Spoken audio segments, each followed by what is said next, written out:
Oh gosh, what evening everybody. This track, yes, I've tried it. I hate it. Our drivers are gonna have a tough time, particularly because this is a multi-class race. There are no apparent really big straight bits on this track, so lapping cars is going to be very difficult. I think even lapping this track is going to be very, very difficult. This track, made in 2003 by the guy that made the Ascari car. It's been sold off in 2020 now, and it did hold the Euroboss series, which apparently F1 cars raced around here. So maybe that's something to try in the future. I do not know, Rob.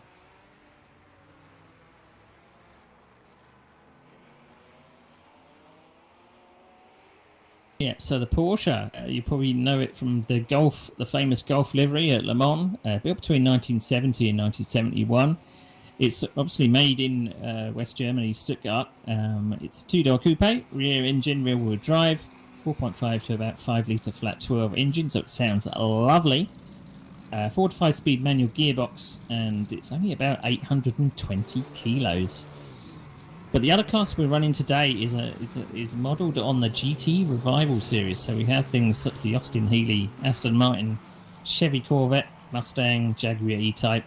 Got a couple of Ferraris in there, a Mercedes-Benz 300 SL, Porsche 904, Shelby Cobra. And they're all running on a mixture of Avon, Firestone, Goodyear and Michelin tyres. We aren't expecting any rain today. Fingers crossed.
Yeah, so we're putting on first names and last names because there are some brothers competing today. We've got Lars Hagman and Bjorn Hagman, so it's a little bit confusing.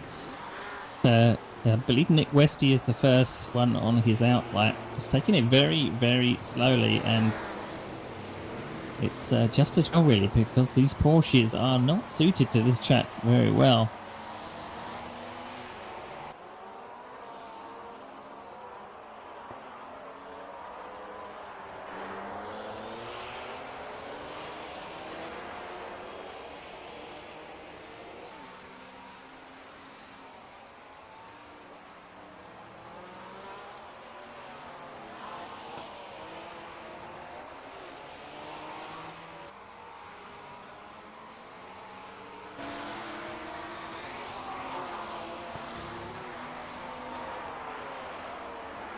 I mean, if you've got VR, don't you just stick your head out the window and look behind you?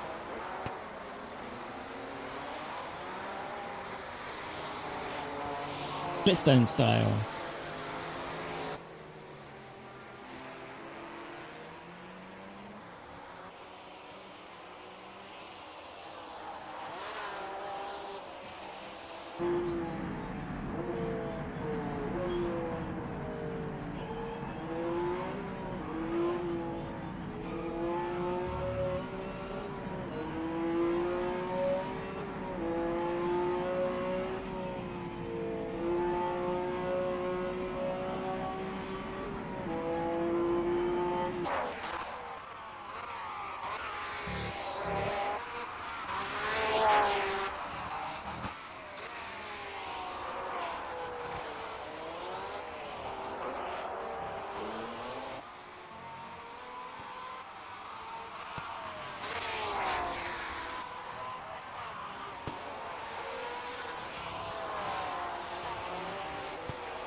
Yeah, so this track in general it is giving us a little bit of a break with the corner names.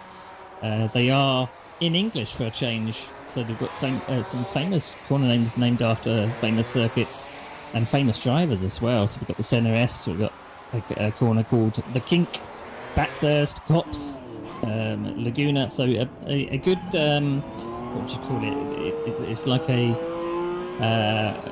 homage, if you will, to cars and drivers of the era, but made by the guy that made the Ascari sports car. He's deep in the lore, I suppose.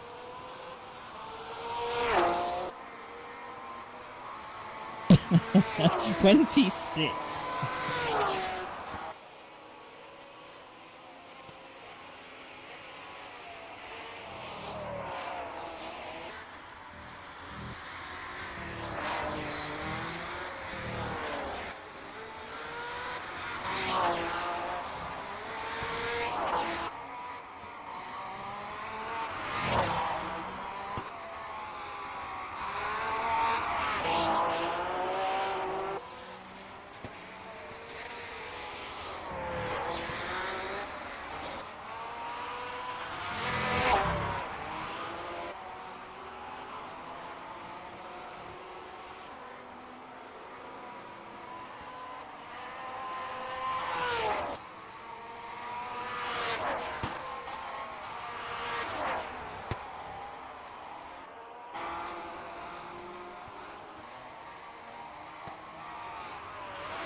The GT cars are, some of them are still on their outlaps, but they are making their way around slowly but surely.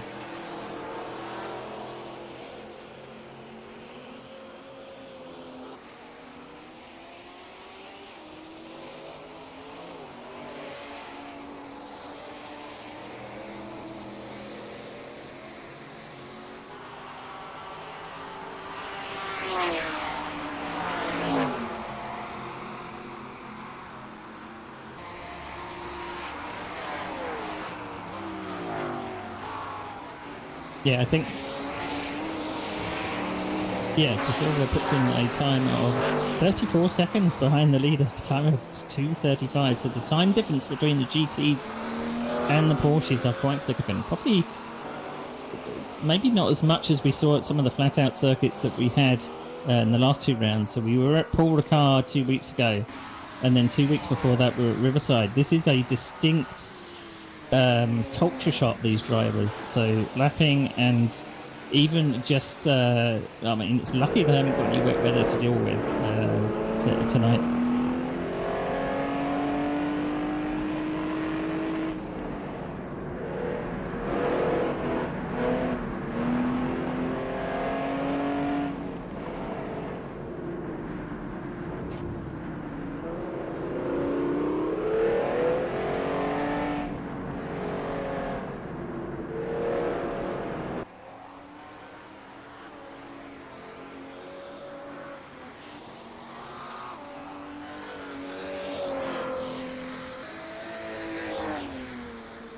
Yeah, most of these cars are predominantly rear-wheel drive and very, very heavy as well. So careful with the right foot, I think, is the word. There's a lot of off-camber corners and blind crests on this track. It's like a rally, Rob.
Yeah, I believe this is his first venture out into the GT's class in this series.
I'm just monitoring the cast, Robert. Can you check your microphone just to make sure that you're coming through loud and clear?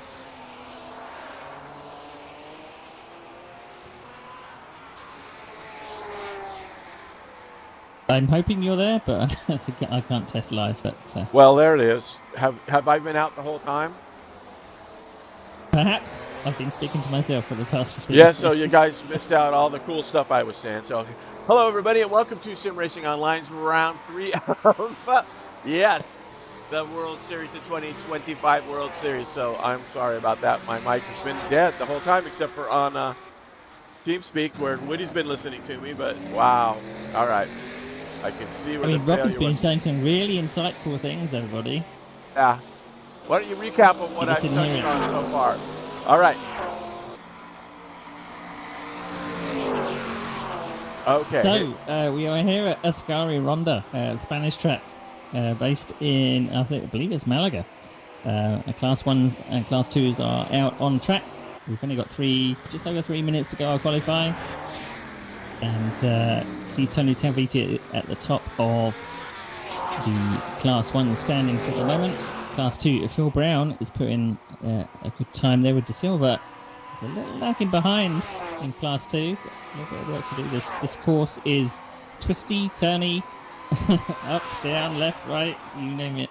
Yeah, the insanity of this track that we were talking about that nobody got to hear. As we see Bjorn Hegman there move himself up a little bit. Talvitier and Westy. Let's see if Costas has anything for Bjorn. He's on his tail, currently in 7th, if he can leapfrog him here. And he does not. Wow.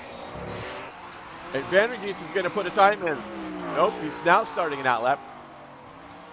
He's got 2nd place in the Class 2, so he finally did get a lap in. As he, unfortunately, nobody heard me talking about him, but yeah, these cars. We were talking earlier about how there's really no mirrors on the original version of these cars. You can select it in the R Factor 2 customization. You can put modern mirrors on your cars, and that helps. Phil Brown crosses there, starting another outlap. Let's see where these everybody in the Porsches, they are mid-track right now. Here is your leader, Tony. And right behind him is the 5th place Bjorn Hegman. Hegman is, you'll see him in the background there if there's enough room. I want to thank again our sponsor, Liberty Footwear, that you missed all that stuff. There's that crazy chicane we've been talking about that you have never been able to hear. And the wall of shame there, if everybody can keep their cars off of that wall. And Tony is actually purple in Sector 1, so let's see what's up here.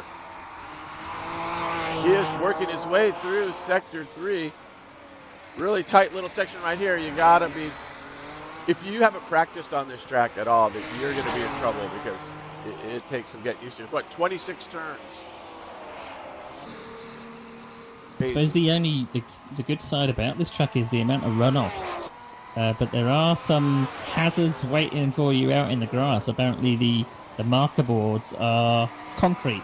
So drivers have got to be very careful of thinking they might knock down the marker boards, but in fact they're going to come to an abrupt halt. Okay. But lots of runoff. It's not really that wide of a track, but a lot of the corners seem to go up and fall away from you. I've had to go in each of the classes, and the Porsche doesn't get out of third gear. It's quite amazing. Right, I found that true as my testing as well. It's like I can't get out. In fact, it was like I was constantly a lot of time in second gear. All right, we are down to the last lap here of the qualification. These guys are on their last chance to dance, to move themselves up.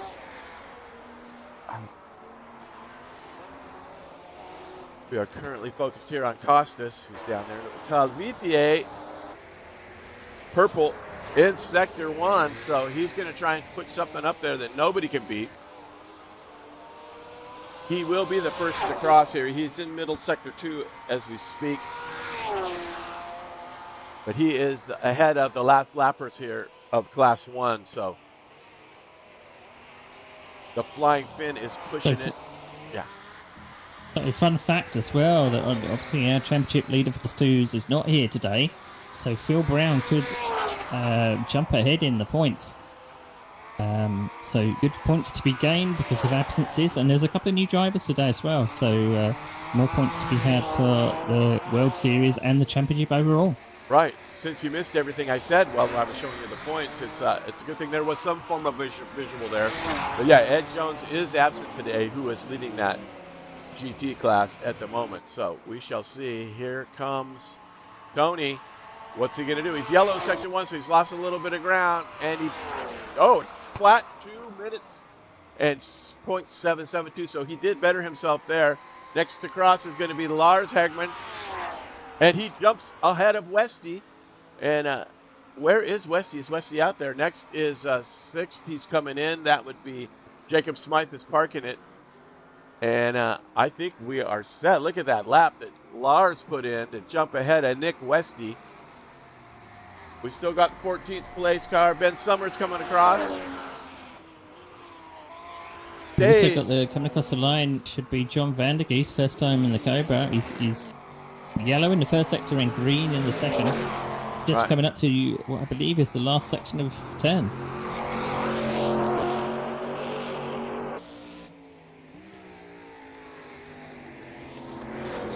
Yep, he has just finished a big round out of sector 3. This is the last little section here.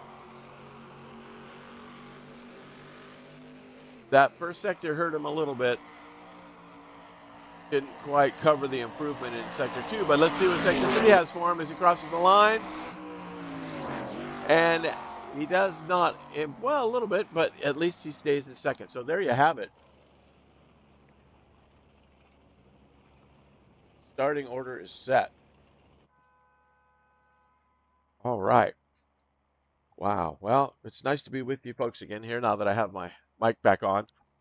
And I hope the volume is good. But yeah, technical difficulties sometimes, so yeah, it's a mystery. All right. So, as we were saying, this track is just treacherous. They should be racing motorcycles here. So as I said before, they do or did race Formula 1 cars around here. I'm not too sure how they did it. When I say Formula 1 cars, I'm tempted to say historic, but when I say historic, I'm about like early 2000s because the Euroboss series was a mixture of early 2000s and maybe late 90s F1 cars, and it just beggars belief. Right. How you can maybe I'll take an F1 car around here a bit later on, but how about we see the starting order and see how these guys stack up? Yes, indeed. Here are your starting order. You can see he's taking pole with Tony Talvitie, Lars Hagman in second, Nick Westy in third. Freddie Helm in fourth. At fifth place is Bjorn Hagman. Sixth will be Jacob Smythe. Philip Bischler in seventh, and Kostas Katazoris in eighth. And that relieves Randy Marek, who just jumped in, I believe, in ninth in the Porsche class. So glad that Randy finally made it in here. Then we got the GTs led by Phil Brown, John Vandergeest, Gilles de Silva, Mike Olson, Ben Sumners, and Simon Barnes. So there you have your starting order for today's amazing event. All right. So with that said, I guess let's get on board.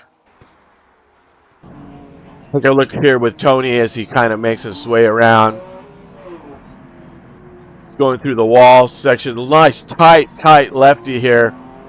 And then it's like a big S. These are the big S's.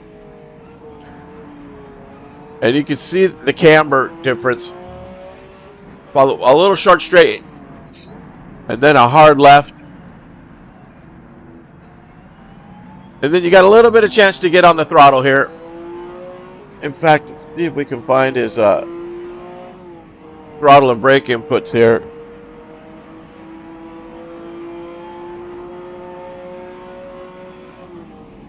Then up into this crazy chicane right here.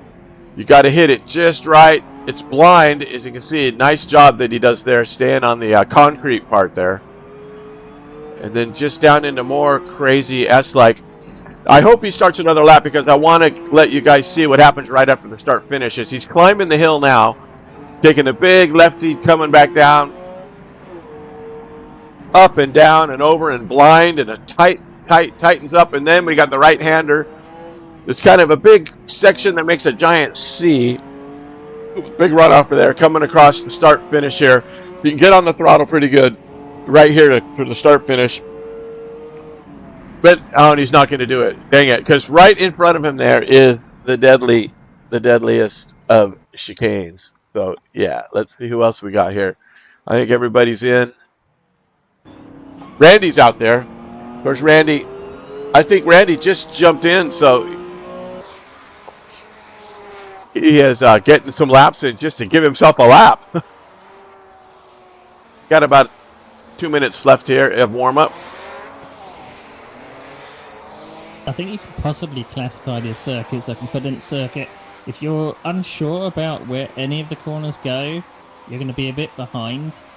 With all these blind crests, you've got to be sure which corner is coming up. There's no, it's very open. There's no real landmarks. So drivers have really got to push. You can see Randy's absolutely lost. He's come off the track and he's driving around out. He's looking for his cornfield. He is a corn farmer, I believe. So he's probably out just checking the North 40 there to see what's up. But he's making his way back to the tarmac now. So that's it is a challenge. I'm telling you, this track is just a challenge. He's just going through the forest, taking the scenic route. Look left, Randy. You'll see some concrete. You're almost there. There he comes.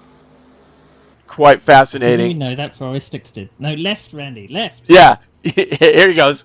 All right, he is back. Back in action, Mr. Marek. Nicely done. All right, so with a couple of cars left out here, Phil Brown cruising around in that Austin James Bond theme. Here he is.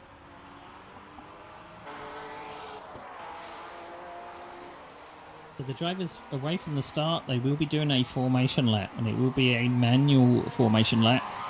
So the drivers will head off, and I believe the race director normally says that you can throttle it after the final corner.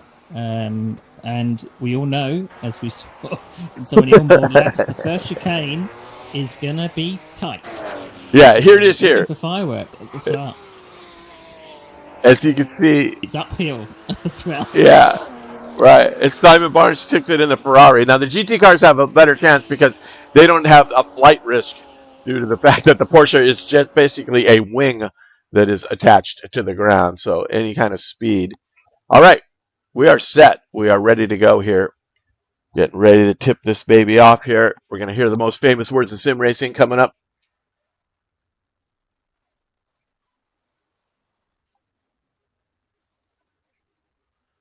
as we wait. Oh, we got something happened here on the server. It's the warm-up seems to have restarted on my end.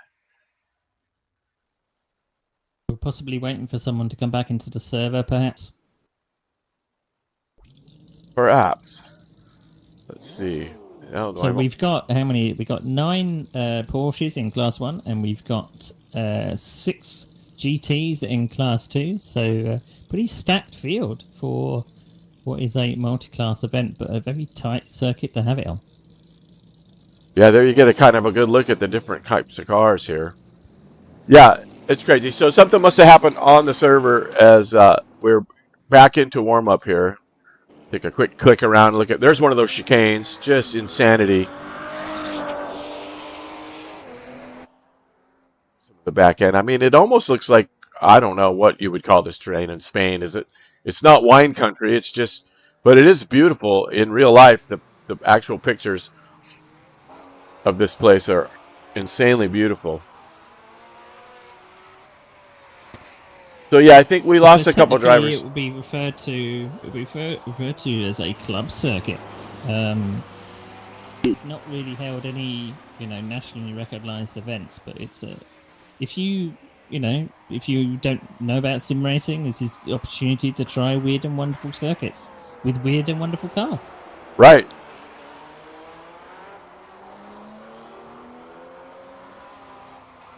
So I mean, why not take an F1 car around right. circuit? Yeah, you got nothing to lose, right? Holy smokes! So yeah, we are having some issues. And somebody, okay, Gilles, it was Gilles. He's now back in. So this is what we got going on. We had to restart warm up to allow some of these guys to get in, which is a good show because we want as many in here as possible. And there is Jacob Smythe. We haven't paid much attention to him today during quality, but another one of Randy Marek's teammates. They all have their nice custom skins. In fact, is Marek in the... Yeah, he's in the pits there, so I want to get good luck at Smythe. The MRG team, really glad to have those guys with us here at Sim Racing Online. They've really added to the racing here, and like I said, he is part of the sponsorship of this year-long event. He was one of the brainchilds that came up with this idea, and we thought it was awesome when we went with it. So I want to get a good shout-out to Randy, bringing that sponsor on board for us too. So thank you, Randy Marek, for all that you have done here for Sim Racing Online. It looks like Gilles is having issues because he has vanished once again. He's got 2 minutes or so to come back in. So hopefully he'll make it. So along with the World Series points and the drivers' points, we still do have like a team championship, and we don't normally publicize this very much because it's very hard to total up the points on the fly for these guys. But there is a team championship at play. I can look at my cheat sheet up here, and Twin Speed for the Porsches is currently leading the team championship. That's Bjorn Hagman and Lars Hagman. You've then got GEAR, which I believe should be Tony Talviti and John Van der Geest. I believe there is one more driver. They are in second. MRG, not far away, in third in the Porsche class with 49 points. And then for the GT class, you have Bad Voices Racing in first. GEAR is in second in 2 championships with 30 points. And then you have Dr. Pepper Fueled Motorsports, which is actually my team, but it's only Ben Summers running in that one with 30 points as well. So it's tight in the team championship and in the drivers championship. So lots and lots to fight for. Yeah, and this track, they are in for a fight. Wow, my microphone keeps... Yeah, I apologize. There's something going on with it. It keeps jumping to full volume. I don't know what is making that happen. So, yeah. So, as we saw from the last 2 rounds, Rob, we want a distinctly different track. We started off at Riverside, which was, I believe, from early morning time with a little sprinkling of rain until I think we were headed off into the evening in-game time. And then we were Paul Ricard, so again, a circuit with lots of straights and very, very wide. Now we've come to a club circuit, which is really different for these cars and drivers. And do have 3 races to go in this championship. And I just need to look at my cheat sheet again. We are heading to Japan for round 4. There's a chap called Sportsland Sugo. Oh, yes. We then head to Japan on what is an improper endurance track, Fuji Speedway, for round 5. And then the last track will be Spa-Francorchamps, which is based in, I believe, the 1988 version. So back to normal surface redeemed for our tracks for the remainder of the season. So does that 88 Spa have the bus stop? Can't remember. Off the top of my head, I think it has the what's it got? Left, right, and then right, left. Yeah, I believe it's the old version. Yeah, with the bus stop. With the high curbs. All right, there we go. That's what we've been waiting for. And it looks like we got everybody back. I believe Olsen was out. Gilles was out. They are both back. So good news there as we get ready for the start here. Now remember, this will be a formation lap, so looking all the way around. But like Woody and I were talking about earlier that you didn't hear because nobody could hear me, this first chicane that you're going to see in a minute here, if these guys are coming down hard on the green, it's going to be trouble at this first chicane. So we'll be bringing it to you live here, broadcasting in 1440p, coming around the world. We are underway. 60 minutes of racing, plus a couple minutes for the formation lap. There's that chicane there that I was talking about. It's going to be quite the event. They make their way up there. There go the GTEs, led by Phil Brown. And unfortunately, it looks like Gilles has dropped once again. So, must be having some connection issues. Maybe he can jump back in. Drivers briefing. Sorry, I just checked the drivers briefing, and the drivers will be going to green as they come out the final corner. Now, the final corner is pretty much flat out with a little bit of lift, but as we said before, they're going to come straight into a very difficult uphill chicane for the first corner. So no side-by-side running. Oh, I am going to be ready. Hopefully my camera skills will be able to capture the chaos that perhaps will be taking place at that first chicane. With any luck, they'll get through as they meander their way through Sector 2 here now. Unfortunate for Gilles. The starts have been pretty clean this season. At the start, initially, it's been sometimes a bit of a what do you call it?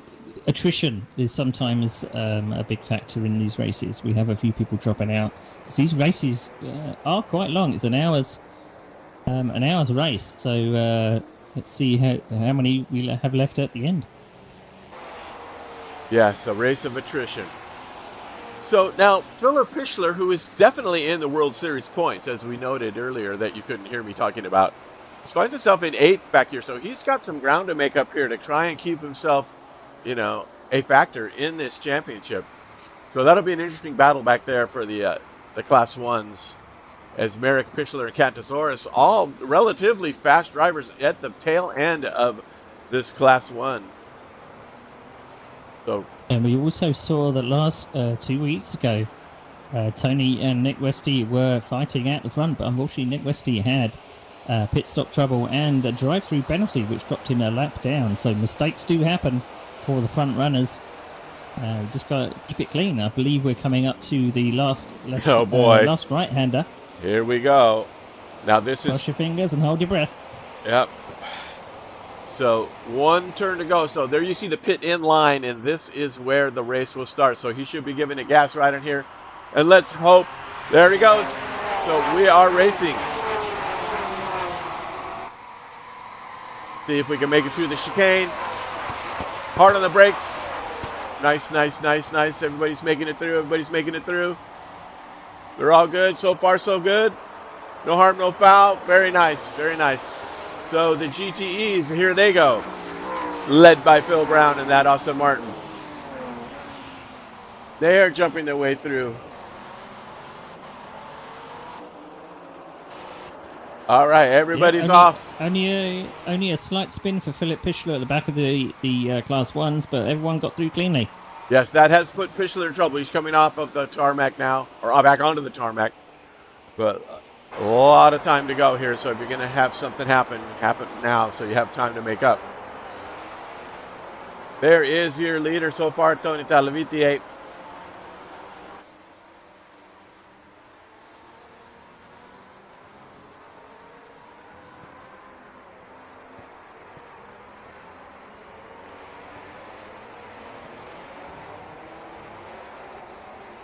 It seems all clean for the Class 2s as well. I can see that Phil Brown has broken away out the front by about 1.8 seconds. John van der Geest and Mike Olsen just behind are in close proximity. Very good. The Class 2s are going through cleanly as we speak. It looks sedate in comparison to the Porsches, Rob. As we have a little bit of battle back here with Costas, like I was talking about before. It's going to be a good battle towards the back of this. And I believe Costas and Jacob Smythe are actually teammates as well for MRG. So team orders? No, I don't think so. Right. As we see Pichler trying to get around Marek, but he's just ping-ponging himself. It's so hard to keep it on track here. As now you have your track map up, you kind of see. And I did not get the colors correct, so everybody's the same color, Woody, as we were talking about. So that's just how it goes. But we got here, these 6 and 7. We got a battle up here for the podium. Nick Westy closing in on Lars. Here is the second place car of Lars. Yeah. We saw Nick Westy 2 weeks ago burning up his tyres in the first half of the race, so I wonder whether he's thought differently of how his strategy is for a circuit with, what was it, 26 turns? Yes. Oh my gosh. I'm glad to see that they do actually have mirrors, should they choose to put them on. Very good. So they've got that battle going on here. Now this is they're quite bunched up here with the Bjorn, Jacob Smythe with Costas in the middle here. As these Porsches battle their way through this first sector. And Talviti is stretching his legs a little bit. While these two fight behind him, he's getting a little bit out in front. So keep an eye on these guys. Yeah, I did hear Tony from 2 weeks ago. He was saying that he had to take care of his, I can't remember whether it was front left or front right tyres, but through some of the longer turns he had to save it a little. So maybe he's playing the long game, not going off too quick. 2 minutes 2 seconds for his last lap time. So and we've still got an hour to go. We're not really expecting any pit stops. It's like 14th place. I don't know who that. I think that Simon Barnes has gone around. Oh. Let's see if we can find him. Yep, there he is in that Ferrari. Yeah, he's got going again. That's a little bit of trouble. Meanwhile, this battle here in the Porsches. Oh, and sorry to interrupt you, Rob, but 13th place, Ben Summers is on fire. He is. There he is. Oh my gosh. Barbecue. It looks like he's trying to get it to move, but there is. If he can get it to the pits, maybe they can put a engine in there for him, but it doesn't look very hopeful. This could be our first retirement. He's just stuck in the ground there. Most unfortunate for the team, Dr. Pepper. Crazy business. Meanwhile, this battle in the mid-pack. It was actually an accident for Ben. I was just looking at the replay. He ran wide on that turn, and unfortunately, the Bonco barriers came up very, very quickly, and he flipped the car. Oh so, my! I believe he is done. Check with him one more time. He's still there. The fire is out, as we see the leaders coming through. Yeah, I think the marshals should be waving at you. You've only got 3 wheels, Ben. You've only got 3 wheels. Most unfortunate. There comes the rest of the Porsche class. They've kept it pretty tight with Randy Marek right there bringing up the tail end. Look, he's still putting on the brakes. he hasn't given up. You can see that he's on the pedals. So we'll touch base with him later. Meanwhile, the battle for second place. Let's see if I can. There it is. You can see the chase. Westy's putting the pressure on Lars Hegman as they slice and dice their way through this insanity that they call a racetrack. Oh, he's looking. Westy's on a mission here.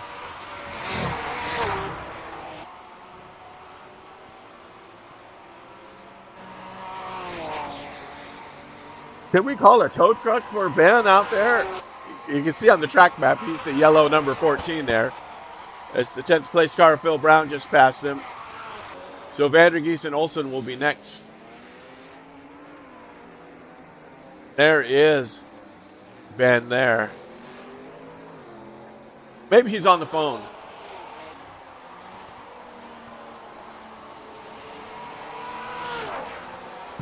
I don't know what breakdown services are available in Spain, but it'd be calling the equivalent of the AA breakdown service. Right. Very good. All right. This battle here, this group of 7th, 6th, and 5th, as you can see, is about the tightest on the track. Although the leaders are getting through the GTEs now. This is very difficult. As you can see, Westy there got around. Freddie Hell will be next. Challenge coming up. I believe that's Phil Brown, is it not? No, I think it's the 13th place car of Simon Barnes that are lapping first. Yeah, he will be the tail end of the GTs, as you see. Whoa, hello, how you doing? Yep, I'm coming through. There we go. A near miss, but luckily everybody got through there. Meanwhile, back to Westy. He's giving up a little bit of room there to Lars, but closing in once again.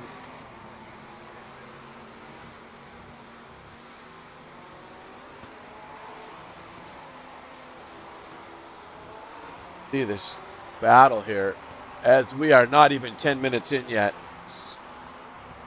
But it's most unfortunate. The two retirements, one that Jill had technical difficulties, couldn't even start the race, and now Spence Summers is out. So it'll be a battle between Simon Barnes and Mike Olsen for that podium on the GT class. And Phil Brown and John Vandergeest just got to keep it together.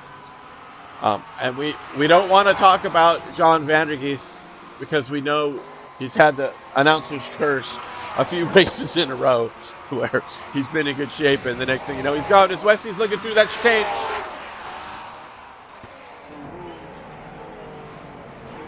He is got all over Lars Hegman. But you can see Lars kind of pulled away right there. He's got some little bit of dust in front there. That's Tony way out front there. You see him flipping the corners there. You can see his little dust trail, which is a necessity here. You keep your speed up, you're going to hit these apexes. You're going to kick up a little dust.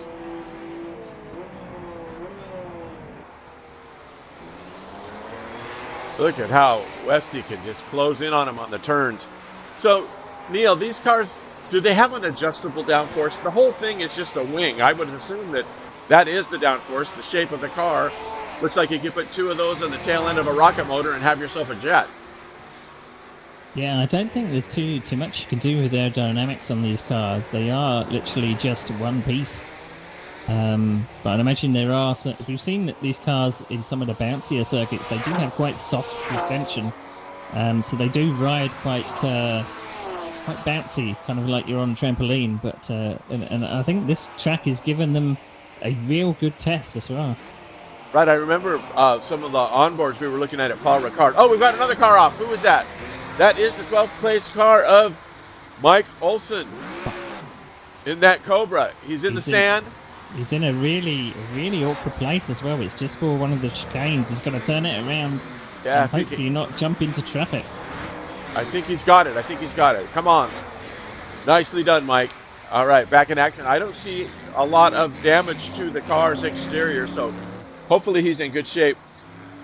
Let's jump on board with him and see how his wheel is. I think he's okay. I don't see any steering band. Just looked like a spin into the gravel. But you've got to be very careful with these cars on the rev limit It just looked like we got through. This might be a race-long battle between second and third. All right, speaking of that, here is the Class 1 battle.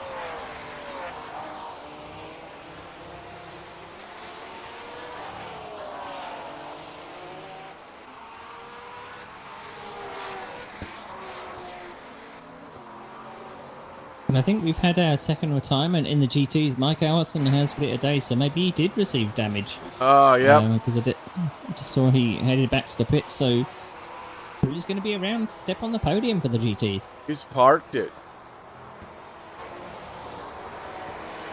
See this battle here for fourth with Freddie Howe just ahead of Bjorn Hagman, while his brother is currently in second.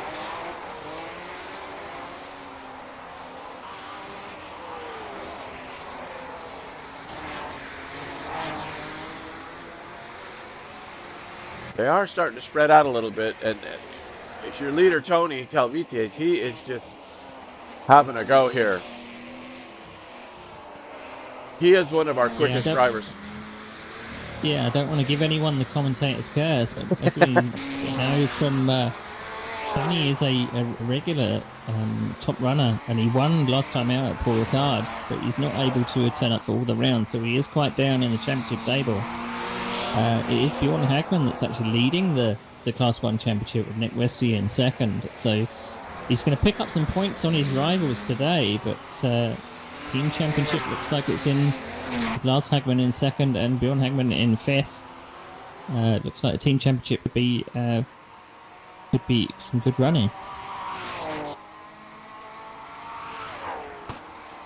All right, meanwhile, like I told you, this mid-pack battle, where is Philip Pichler in all this? Remember, he's in on these points, and he is at the tail end of this group. So here is Pichler here. That's Jacob Smythe ahead of him, and Kostas Katazoris ahead of them in sixth. Bjorn Hagman up there in the foreground. You can see him going through. This is the insane chicane. Woo. We can see the suspension working. Bjorn Hagman has just popped himself up to fourth place, so managed to get by Freddie Howe at some point on the circuit. And it looks like, yes, they in a heap of dust there as he's getting through the GTs here.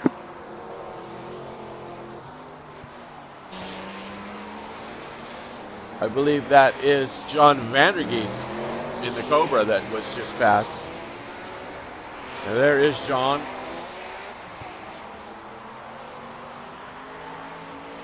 These GT cars do provide a mobile chicane as well for these Porsches.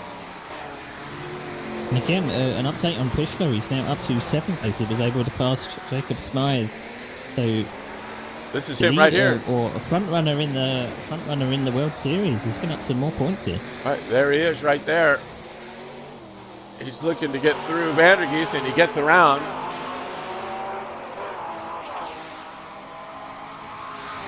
With Smythe hot on his tail.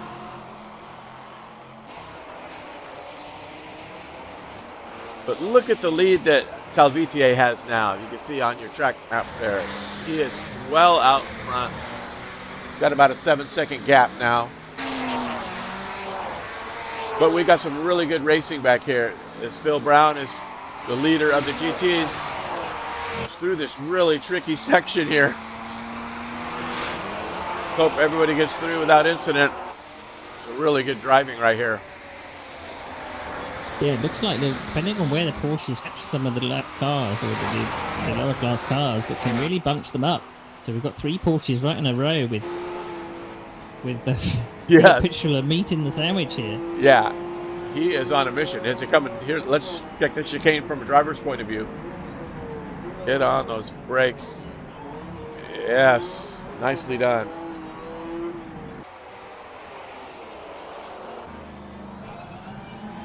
See Smythe right there on him.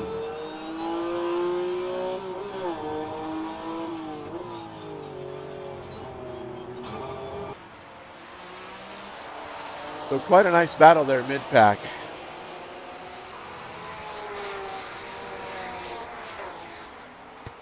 As Lars is now get his way through. I believe that's Simon Barnes in the GT class. So guaranteed a podium if he can finish. Well, even if he doesn't finish, it's like we talked about earlier. It's a battle of survival. So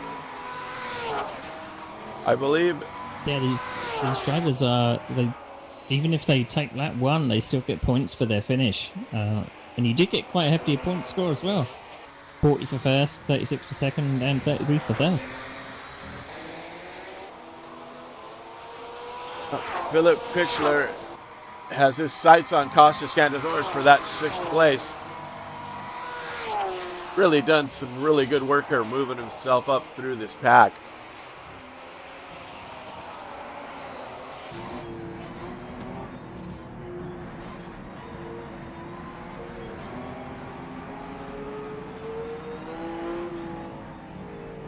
In comparison, the GTs are quite sedate. We're back. Paul Brown is a lead of about 8 seconds over Simon Barnes in third by about over 2 minutes. So Simon Barnes just has to keep it going, as you say. But there's still a battle of us for 7th and 6th, or 6th and 7th.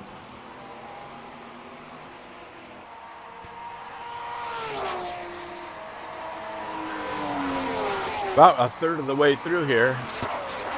43 minutes remaining. Look at Simon just trying to stay out of the way there as Smythe gets through one of the deadly chicanes.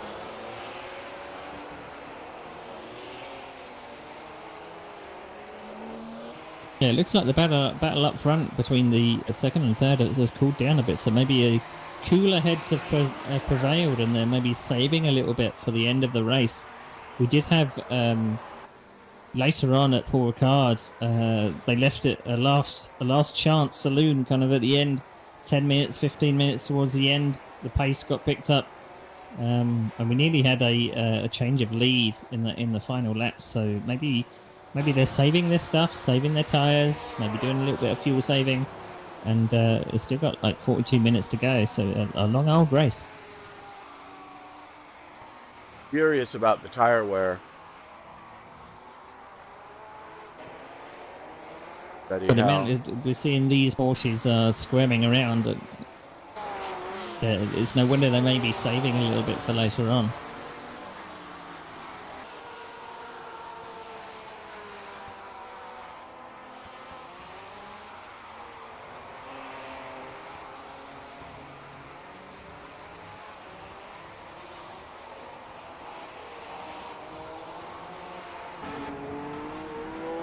It seems that Pichler is able to catch up in certain parts of the circuit, and he's nearly running over Canzaros at certain bits.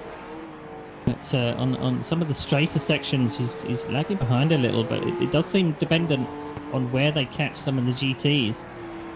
But he's right under the rear wing of Canzaros in this final section of the lap as they come down the hill. Short lift. Yeah, curious to see how this chicane from this onboard bumper cam. Oh, a little bit of air. Look at this. Oh, we saw that happen. It's Costas almost nearly got. Yeah. Oh, nearly got an overlap, but it's not really a good place to pass that first chicane. Meanwhile, Marek, the castaway, he's still in it. He's back here. It's just a finish. Just give us a finish, Randy. That's all you got to do this round. This is a survival round. Like you said, mentioning the trucks. Well, go ahead. Yeah, I did see Merrick put in some practice laps earlier on today, so he does know the circuit a little bit, but this is his first round in the Porsche for this series, so still a little bit of work to do, I feel. Right. And Sportsland Sugo, you said that's our next round? Indeed, and that's going to be a circuit very much like this, like twisty, up and down. Right, it's got that great uphill sector. The only difference is there's a big long straight on it, so there might be some passing. Right. And Pichler, on his mind now, is some passing as we speak.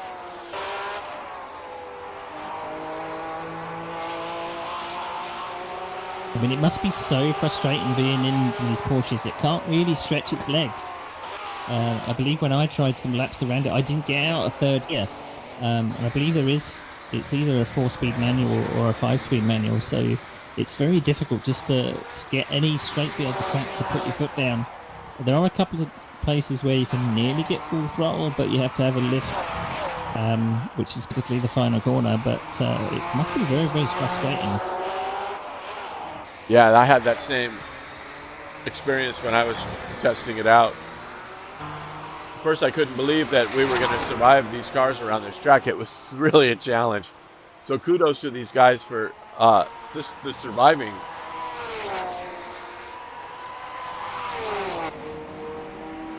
Here comes that chicane. Let's see if Costas can keep all four on the ground. Yeah, very good. Oh, look at the exit he got at that time. So he really got the jump on Pichler that time. He really got through that chicane nicely. In fact, he was able to stay on throttle. I guess, you know, when you're unweighting the car and you're almost feeling like you're flying, and it looks like he just kept his foot in it, man, and just let it rip right through there. He had it lined up. Yeah, it's heavy compression when a car dips down into these, I suppose, valleys on the track. Come over the crest and suddenly you know, if you were doing this for real, you'd probably have your stomach go light. But there's a lot of corners on this track which I say are blind and off camber, so it's really putting these, you know, the grip of these Porsches to the test. But I mean, the elevation changes are so very quick. Again, putting the suspension to the test as well. So a good driver still. I think Phil and Vandergeest just put Simon Barnes down a lap. Or Vandergeest is about to. This is Vandergeest. I think he's going to get around him here. It's the leader, Phil Brown of GT, just got through that Simon Barnes. So as you said, Simon just needs to be patient. He's going to give away here. There's no sense in racing. You've got a podium, and you know, their pace of these two guys is a little bit better. Now the gap between Phil and Jean is it's under 5 seconds right now, so we might have something developing there as we jump back to these Porsches here. So we'll keep an eye on Vandergeest. If he can put any pressure on Phil in the Class 2, that would be great.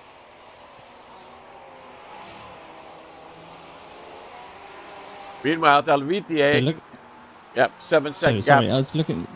Go ahead. So Phil Brown, in the first two rounds, he was 7th in the first round, and he's getting better. He got a second place finish in the second round. So a first place, he just went one better. Oh, I've given him a curse. No, I'm not going to say anything. Yeah, there he is. It's Bond, James Bond. So the top three they're on a different race here. As you can see, the gap between third and fourth is quite massive now. So Bjorn, brother of Lars, who's in second. Bjorn, steady as she goes in fourth place. Just keep hitting your apexes and get yourself some points here. Yeah, Bjorn Hackman has been very consistent in these first two rounds. He's got 2 second places. So I'm sure that in the remaining rounds he probably wants to improve on that total. But down in fourth at the moment and lagging a bit behind the leaders in pace with the 206. The leaders are on the 204s. As we're following Freddie here, who's ahead of that 5th, 6th, or 7th group, that gap, that looks reachable. I believe that, you know, now that it stretches out a little bit here on these straights, but I think they're catching Bjorn. But Bjorn could be on a tire-saving mission, too.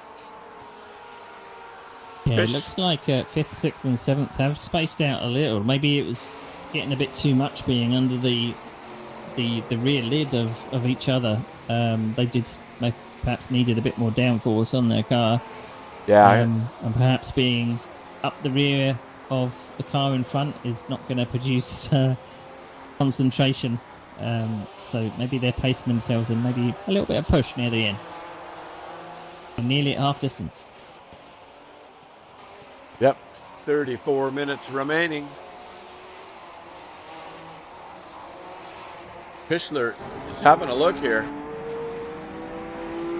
It's just like you were saying, Woody, there's just no place to go. You can catch them, but then how do you get around them? It almost is reliant on a mistake. Oh, and there is a there's mistake right there. Very limited places to pass. You've really got to be sure and get an overlap. Because if you come through a left-hander, you can guarantee you're going to be going right and then left, and then it's quite difficult to get an overlap on a car in front. We just witnessed Freddie Hell having an issue and has dropped himself down into 7th. Pichler and Costas got through. That was after the bounce at that first turn chicane. He kind of lost it, and then coming out of the left-hander above, he lost it again, and Pichler and Costas got around Freddie Hell. So he's going to be on a mission now to maybe get that back. He had decent pace, but he did make a slightest of mistakes, allowing Costas and Pichler to get through. So Costas to 5th, Pichler to 6th, and now Freddie to 7th. I'm also looking at the GTs. They're closing up between 1st and 2nd. The gap is now down to 3.7 seconds between Phil Brown and John Vandergeest, so it's hotting up in the GT class as well. Yes, indeed. Look at this. We're behind the wheel with John Vandergeest now. You can see Phil ahead there as they shoot through that Sector 3 chicane. Definitely closing. So it took, about 3 laps to gain a second. We're halfway through. I think there's a chance here. This might be a really good challenge at the end here, so let's keep our eyes on these two. Yeah, Shelby Cobra versus Aston Martin for Phil Brown, so very noisy Shelby Cobra. Indeed. Very noisy Aston Martin as well.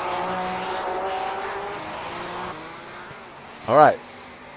Pichler's got to be licking his chops because he's got 5th place just ahead of him there. He's looking to the inside. Out of position for the next apex, but indeed was a really nice move there to close in as they're coming across the line. A predicament as well, because if he puts a move on the guy in front, there's a car right behind him that's going to take advantage if he gets it wrong. So right. He's going to be a little bit of a sandwich. Well, and we just witnessed that because it was Freddie Hell that was in front of these two. He had the incident at that very chicane they just passed and put himself leapfrog to the tail end of this 5th, 6th, 7th battle. Meanwhile, Smythe is about 16 seconds behind these guys. He's back here. And then Randy Marek keeping it real. He is off pace for any challenging, but still the attrition rate. All he's got to do is finish to get some points. As Vandergeest is getting a sea of Porsches. It's going to slow his efforts down. It's gone to 5 seconds now, so that did not help him any. Let's see if Phil Brown gets the favor returned when he has the challenge of these GTs will slow him down, because that gap, he just lost the 2 seconds he gained. So let's see if these guys are going to slow Phil down. They need to help John. And it looks like they've caught him in a great spot for the leader, the straight. Not going to cause him any grief. So John was the big loser on that last lapping job by the Porsches, because the gap is now 5 seconds. So timing is everything. Multi-class racing. They caught John in the turns, and they caught the leader Phil on the straight, and it cost Vandergeest 2 seconds. So he's got plenty of time. We are at the halfway point. Here we go with 30 minutes and a handful of seconds remaining. So it does look the top three have much spaced out. Tony seems to be in the pace of his own. He's lapping in the 203.7s with Lars behind lapping in the 204s. So I wonder whether Lars is saving a little bit, or Tony. Maybe he's just got a little bit of pace advantage, but the top three have spaced out a little, with Bjorn in fourth out on his own, but the battle still continuing, the 5th, 6th and 7th in the Porsches. Yeah, this is a great fight in the mid-pack, but yeah, like you say, Tony, our flying Finn, he is just in another race. So if luck stays with him, you know, it's still a battle of attrition. You got to make it all the way to the end. We're only halfway. There is your third place, Nick Westy. And you can see by your track map that there's a huge gap between second and third. Uh-oh, the 9th place car, Marek. As we talked about Marek, he's having issues. Where is he? He's done. All right, that's our first retirement for the Porsches as we have a battle here. It looks like Pichler's got the inside, and he's going to take that 5th position away from Costas. So there you have it. We caught it just in time to see him take that. They make it through that Sector 1S section just into the beginning of Sector 2, rather. So it worked out really good. Phil Brown is off. Phil Brown's off. Good heavens.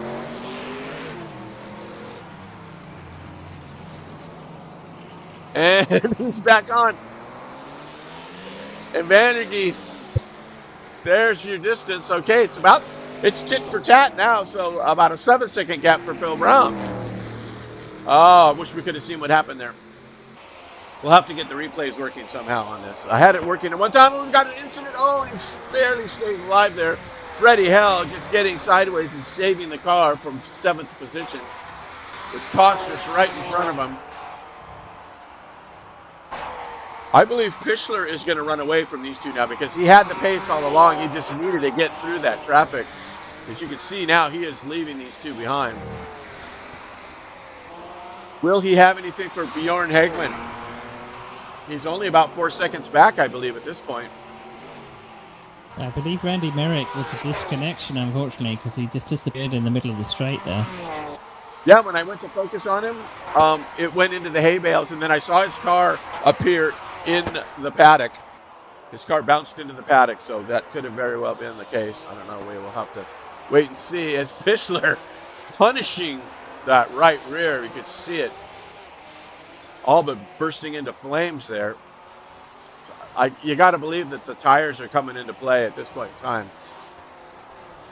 Yeah, now that Pichler has been released, he's now down to the 204s. He's been let loose. Uh-oh. He's disappeared. I believe, is that a server crash? We may have lost our server. Ladies and gentlemen, fasten your seatbelts, please. We are in trouble. And I hear my replay is supposed to have the volume off. You might have heard that. Sorry about that. So, wow. Let's just say what else is going to happen today. Here we are. I can't even, I got no controls over the server. I got nothing going on here. I can't. Yeah, it looks like we've all been dropped, unfortunately. We were halfway. We just got to half distance, 30 minutes to go. What will happen next? Let's see here. I'm just going to go down to the broadcast and see if I can find out what's going on. Right, very good. User left your channel. I've got no control. So meanwhile, sorry about that. RF2 doing RF2 things.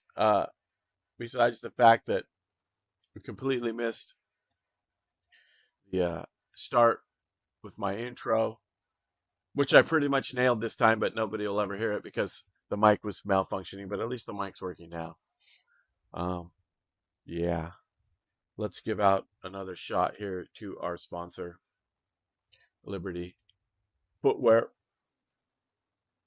They have come through for us.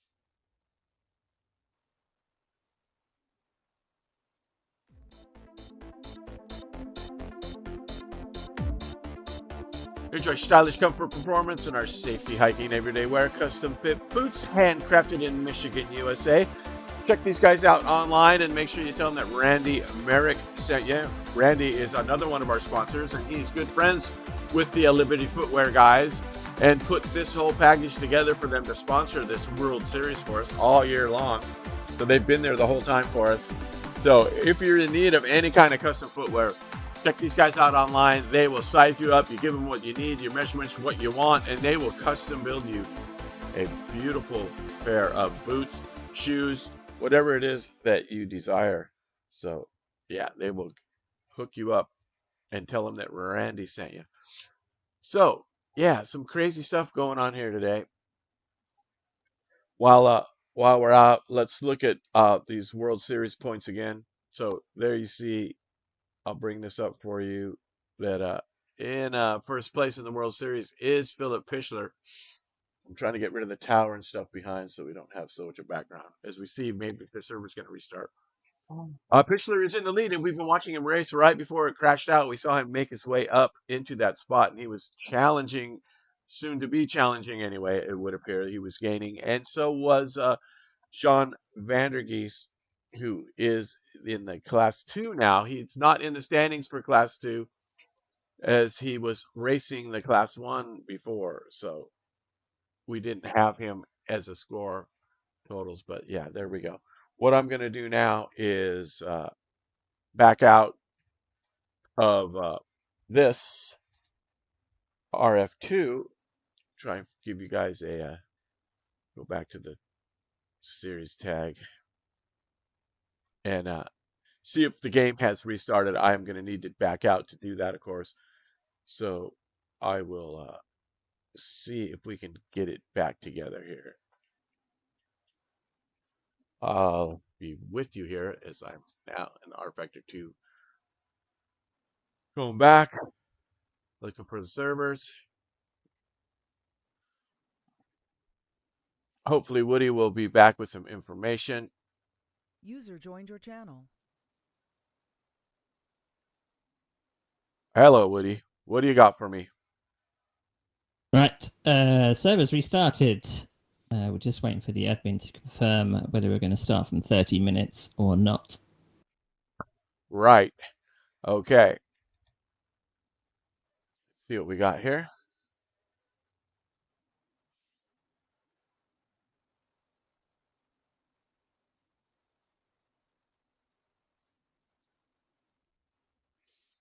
Very good.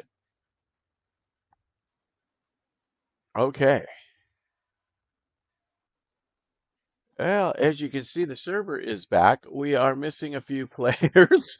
We got Simon and Phil. We haven't got John yet. So we'll just let that take over.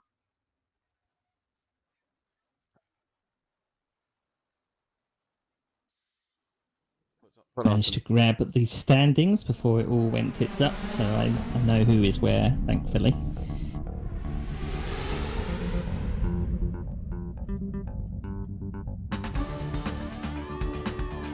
Well, thankfully we were just past half distance as well, which makes it around 30 minutes if we get going again. We are waiting for a few people to come onto the server. That's our admin, he is here.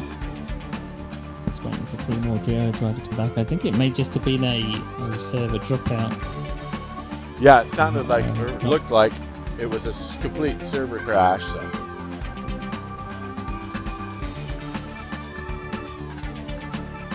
I'm just keeping an eye on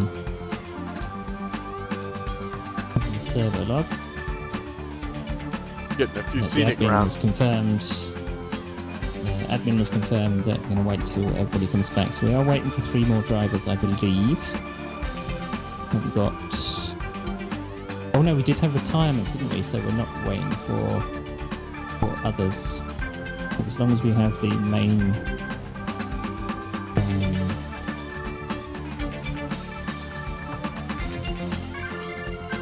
Right. I wonder whether they're going to let Merek back in the race, because he disconnected just before it all went kaput. So I would say yes. Let's get him in there. He's going to be lapped down anyway. But if it was a disconnection rather than a crash, then I believe it would be fine to let him in.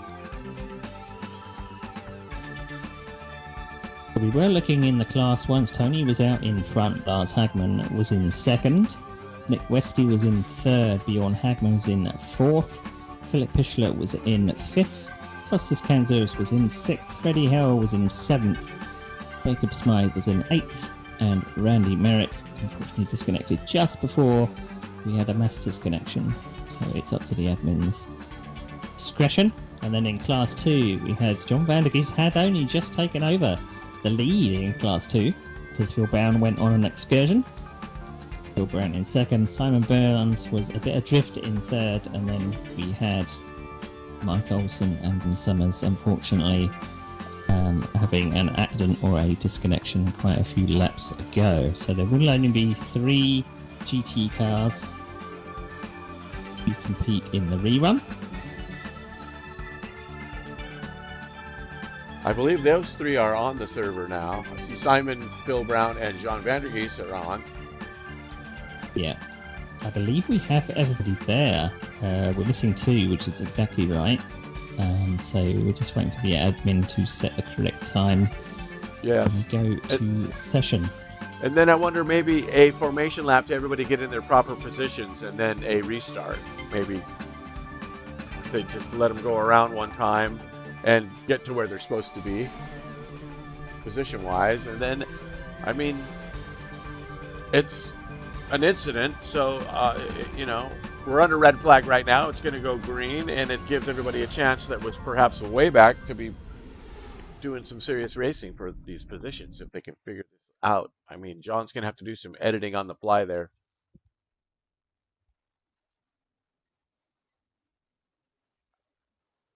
All right, well. Yeah, as long as they all line up, that I think that they will just be able to get themselves in their correct order.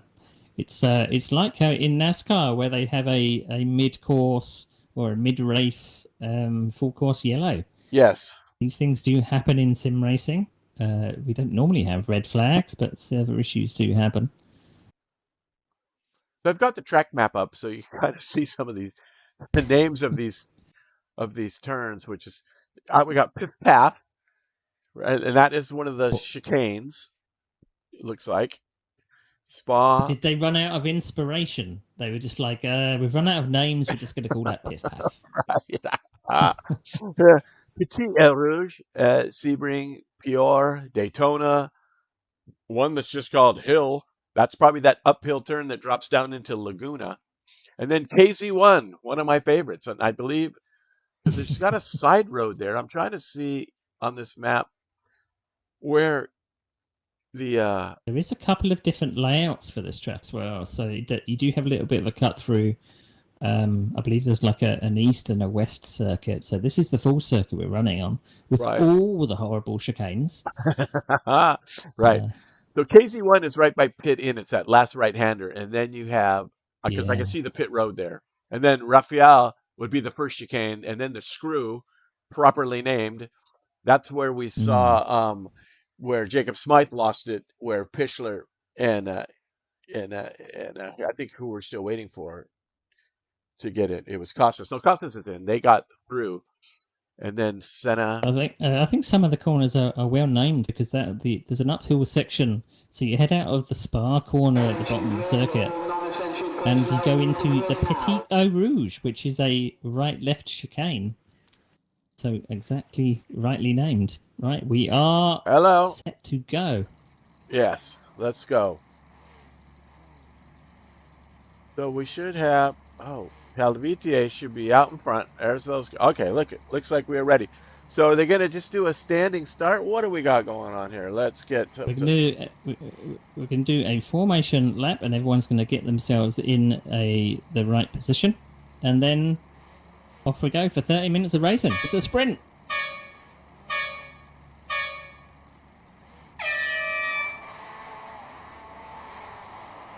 All right, perfect. 29 minutes. All righty then. We are back in action.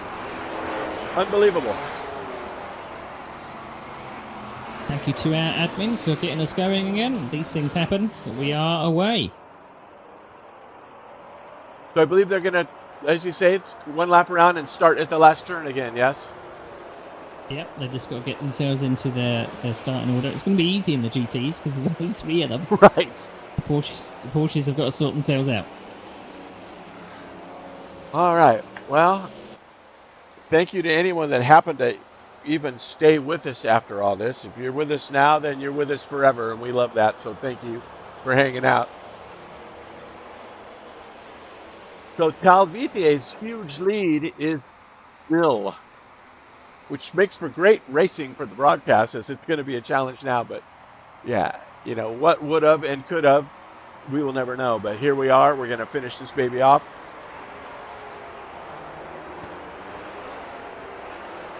Great job by the admin. Just make sure we have our overlays refreshed, and we should be all set to go because it's literally a 30-minute sprint all the way to the end. Right, we've got the tower up, we've got the classes up, got the battle box up. I think we're ready to rock. Take a deep breath. I'm wondering though, when we get the final results, it'll just be from the 30-minute session, which is fine because that's how they're going to finish anyway. So a lot of action in that mid-pack though that first time around, which was very exciting. And remember, Vandergeest, that's a really good break for Phil Brown. They've caught up.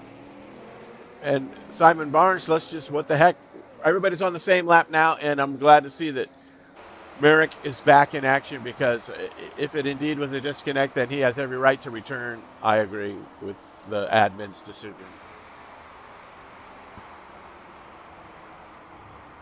All right, just a couple of turns to go as we get into the twisty section of Sector 3. That crazy section right there, the Petit El Rouge, Pif Paf, PR, and Daytona right there, as you can see. And then Hill, and once they get from Hill, they come down to the start finish. So Pif Paf, I say. Here we go. Get ready, everybody. F is the magic word.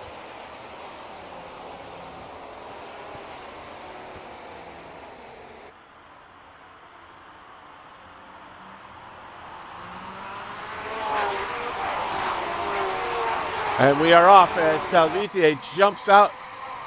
Lars right on his tail. Westy right there as they get through the chicane. Here we go. Let's get through. Everybody get through. Let's be nice. Everybody's going to make it. It looks like we're all in. Very good, very good. Marek bringing up the tail end. And then here comes Vandergeest.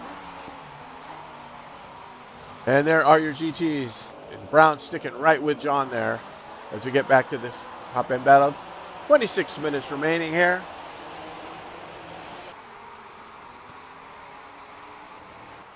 Yeah, all of those drivers that were saving something for the latter half of this race, I wonder if now it's all out sprint. So we might see some fireworks. Yes, indeed.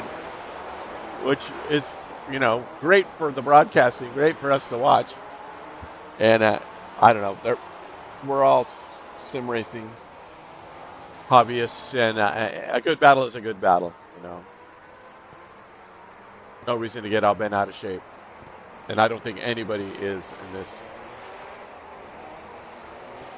So the top three have broken away in Class 1, and we're back to the battle for 4th, 5th, 6th, 7th, and 8th. Right, as we see the two top three just crop dusting there. The Talvitier now, like you said, Woody, fresh rubber all the way around. So it's going to be balls to the walls here. But look at Westy. Westy's not having to save now, so I would expect to see him challenging for that second spot with Lars. Let's jump back here to Phil Brown. Going to stay with Jean. Yep, okay, there's that battle. As Westy's looking for a way. No contact. Oh, very close driving there. He's gone on the inside. Boy, the door opened up a little bit for him. It looks like he took a peek, but thought the wiser of it with the twisty track ahead as they cross the line again with 24 minutes to go.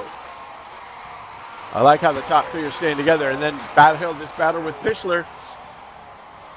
Pichler now has a shot at Bjorn for that 4th place due to the full course yellow.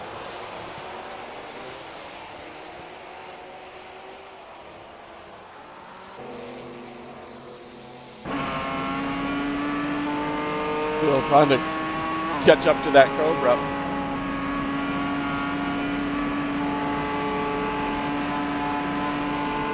They take the chicane.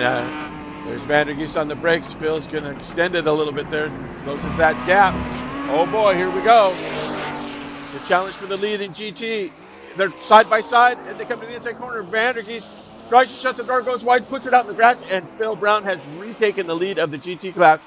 Vandergeest just kind of got squeezed out there, and it's going to be his turn to come back now. So great move there by Phil Brown to just take advantage of that Sector 1 chicane and put his car right where he needed to be to get on the inside of John. And John keeping it safe and not putting too much pressure, but he did force him to the outside. So meanwhile, here we go. Freddie Hell back here in Costas are tightened up a little bit. So this is the battle for 6th in the Porsche. You can see Randy Marek just behind there.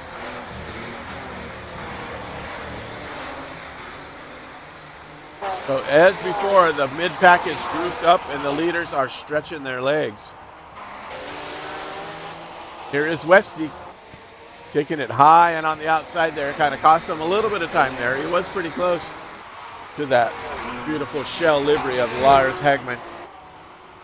And Pichler putting a little pressure on brother Bjorn.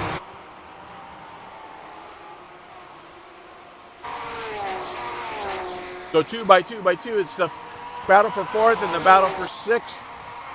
Oh, this is tight here. Freddie's got something to say as they make it through the chicane. So as before in Class 1, the top 3 are in the 203s, with 4th, 5th, 6th and 7th all in the 204s, 205s. So there's a performance advantage for the top 3, but the pack behind is tight and close. It depends who's going to make the first mistake. On board with Freddie Hell, chasing that 6th position. The Costas right in front.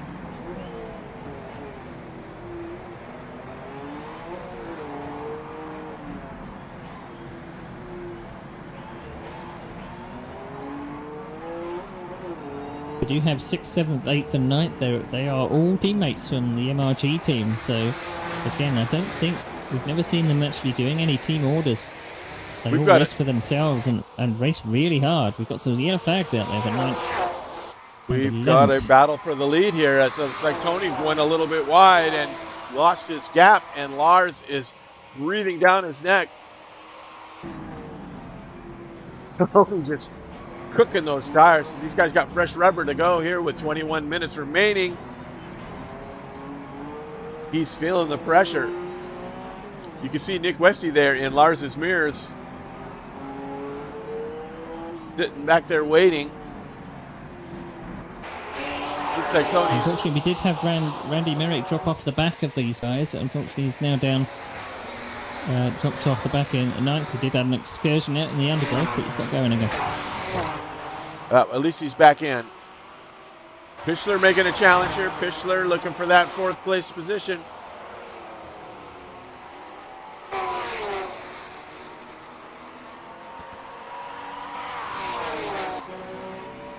Oh, the chicane, the chicane.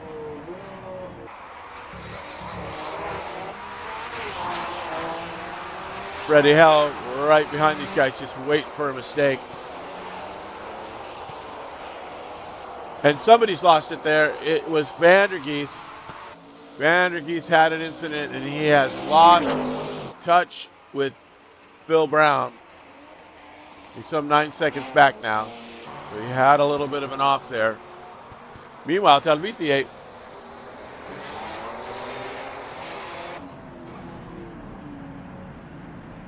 into that tight left-hander. See Lars right there. Look at that rubber coming off of those tires. Tony's rear end, this must be begging for mercy, those tires. We are under 20 minutes.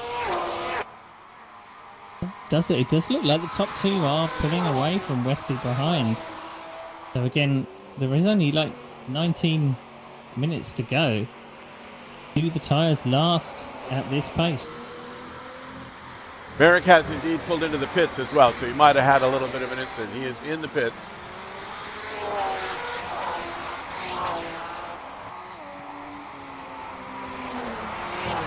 Vandergeest is some 12 seconds back of Phil Brown in the GT class. As Simon Barnes is now being passed by the leaders. The leaders are really close up now. Lars has got it between his teeth. He's right under the rear wing of Tony Talviti, coming out of that right-hander and heading into this fast sweeper. Losing a little bit of touch under the rear wing, but I don't think he's going to have a chance to pass up to this chicane. No, there he goes. Oh, take a little air, a little bit of smoke off the tires. And this lefty here is really tight. Brutal turn. Not quite as tight as the first couple turns of sector 2 there. These three are giving us a pretty good show.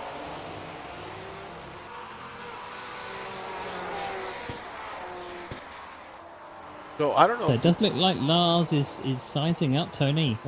He's making himself visible in his mirrors, and hopefully pushes him into a mistake because it's very difficult to get an overlap here. There are your top three in Class 1.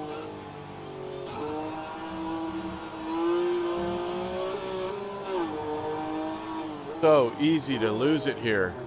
Look at him close in right there. That's Harvey braking zone. One of the tightest turns right there. Followed by this pretty wide open section. This is about the quickest part on the track for these cars right here. As they get out of sector 2 into sector 3 with this crazy chicane at the top here.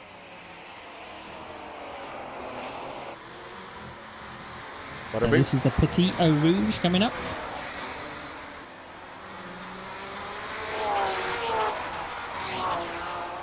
All right, meanwhile, right behind them, not too far, is the battle for 5th place. Pichler. Oh, Pichler loses it off into the grass. We had a run on Bjorn there for 4th. I guess it's the battle for 4th place. Costas and Freddie Hill are fighting just behind these two for 6th and 7th. Oh, and look at Pichler is just off-roading it. Hopefully he's got his all-terrain Michelins on there.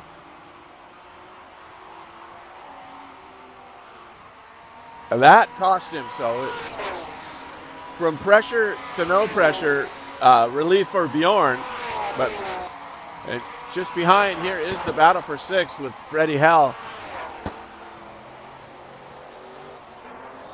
Yeah, I did see Pichler was struggling to get the car into some of the slower corners.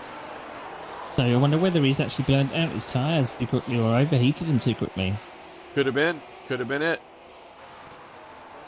Giving up that couple second gap now.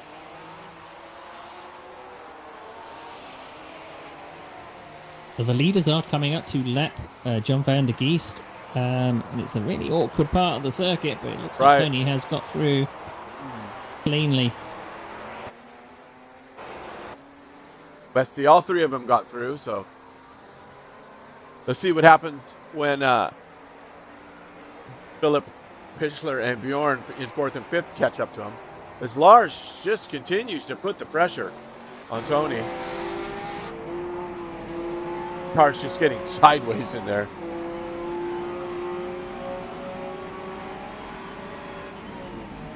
Yeah, he seems to really close up on that fastest part of the circuit. But there is really no place to pass on the corners that are coming up, so he's got to get an overlap very, very early, coming up what we call maybe the back straight, but it's not really a straight. So right. That seems to be where he's strongest. Just cars just fishtailing through.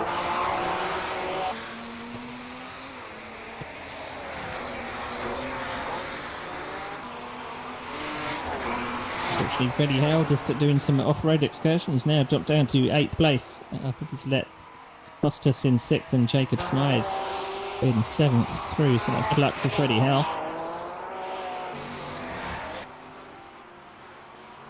Pichler has lost that gap. He's got 6 seconds back. But Westy has caught up to the back of Lars Hagman and Talvite right there in front. So this top group, these guys are going for it. Just 14 minutes remaining here. This is the push. Uh-oh, 8th place car. Freddie Hale is off.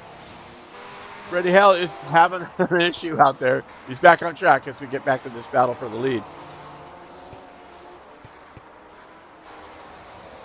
And Marek has parked it. So he got a new life and then has put it back into the pits for this round. He will still get his points though, so. Meanwhile, Brown now in the traffic zone. It's 4th place. 5th will be next. Here comes Pichler to get around. Looks like he's caught him in a little bit of a twisty, but he gets through, no problem. So he can continue his quest to chase down Bjorn. Meanwhile, the top 3. Look at Tony. Tony's like trail breaking. Look, he's leaving a lot of rubber.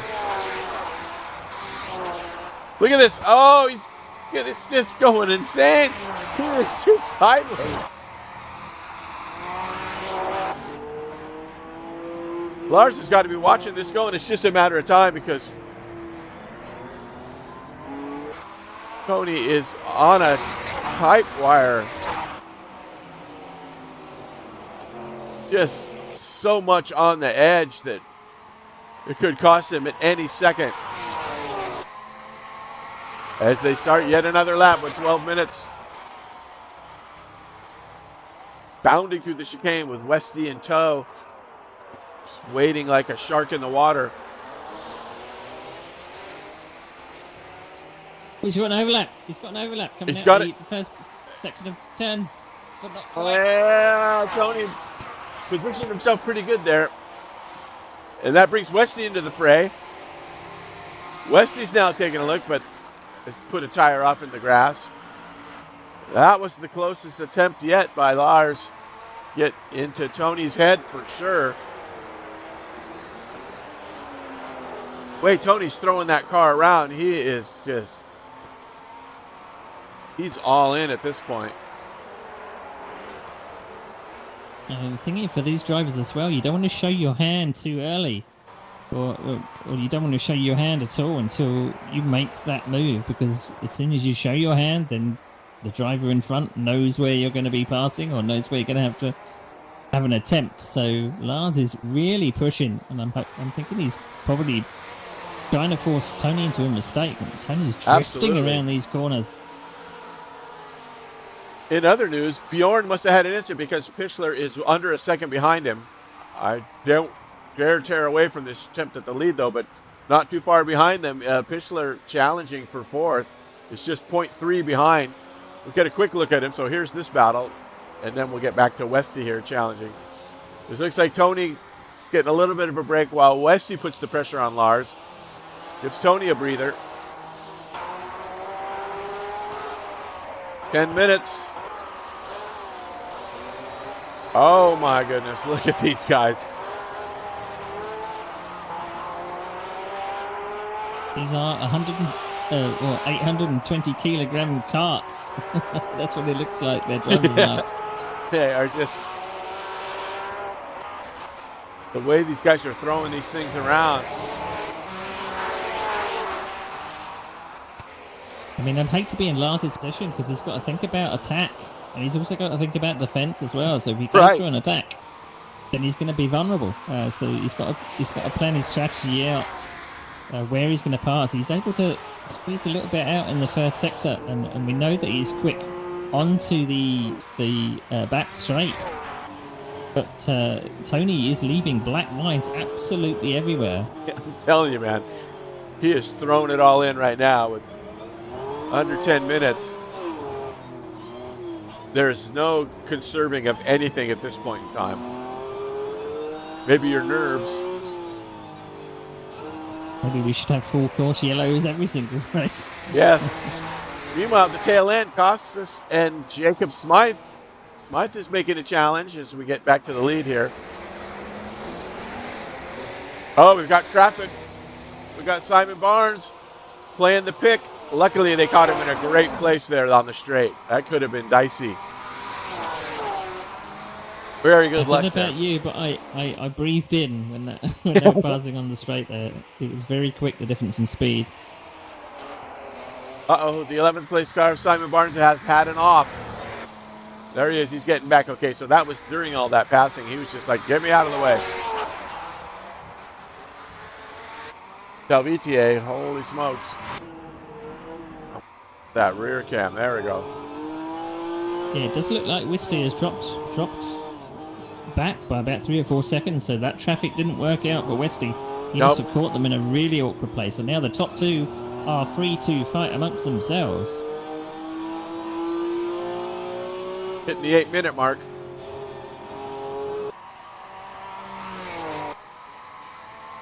Get through to the chicane here. Everybody gets through this clean. We'll check on the battle for 6. Here's that battle for 6. So that's tightened up a little bit. Mike putting a little pressure on Costas. Meanwhile, back to the pointy end. Calvitie's got his work cut out for him. After he's just breezing through on a Sunday drive the first half of this race, then after the factory reset full course yellow, it's been a fight every turn. Oh, Costas just went off at the first chicane, and it looks like Smythe was able to get around. So that was unfortunate. Swapping positions. Pressure got to Costas, and his teammate went through.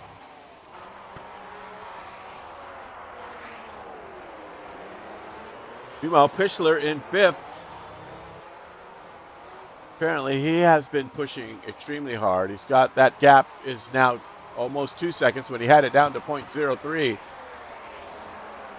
So perhaps getting a little dicey as he pushes harder and harder.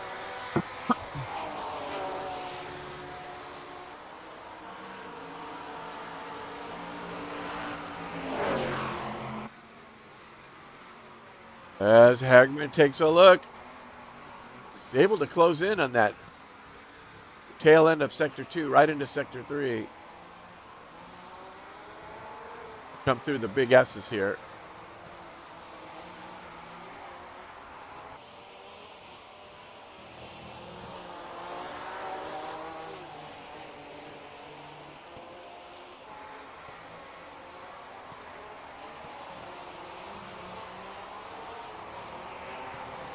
It just looks like Tony is able to stretch it out from that uphill section down towards the checkered flag. He's able to get good traction, kind of leaves Lars in the dust.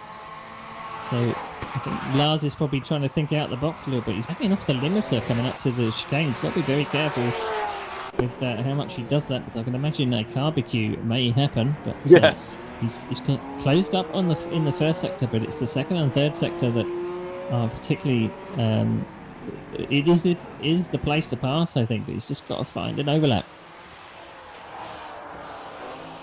I believe Pichler's found his way back to the back of Bjorn. He's got it down to under 2 second gap now.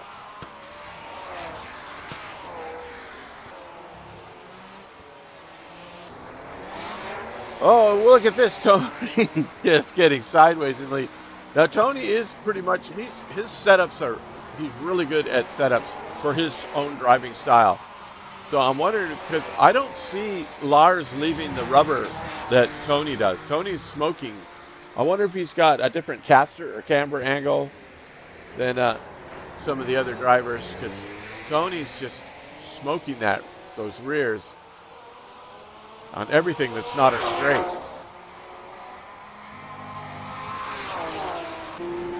Got ourselves a race here. We are under 5 minutes now.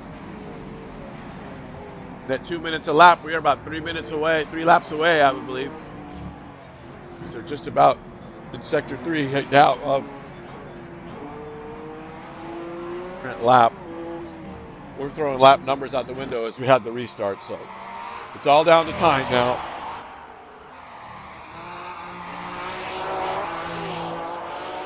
What a battle these guys are having.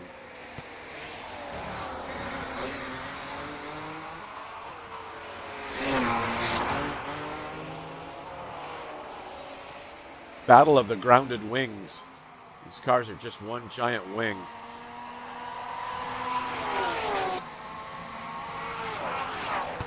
Yeah, Pichler is pushing very, very hard. Now he's got up to the back of Bjorn Hagman. Yeah, he within was a second. Yeah, he was under a second there for a minute. He's really pushing. I think he's got the pace. He just needs to put the lap time together to be able to get a run. But that gap has closed up. Fourth place is not over and done with, and we've seen changes of positions in the last gaffs of the race. So with 3.5 minutes to go, I believe that should be about 2 laps. Depending on where the leaders are on the circuit. I believe it's 2 laps to go. Right. And Westy, Westy's last lap was a 2:08. I think he might have been in a little bit of trouble in that last lap. It did allow Bjorn and Philip to close in a little bit. There's still some 4 seconds back, so with only a couple laps left, I don't think they have time unless Westy makes a mistake. But you can see 4th and 5th have closed in on 3rd a little bit.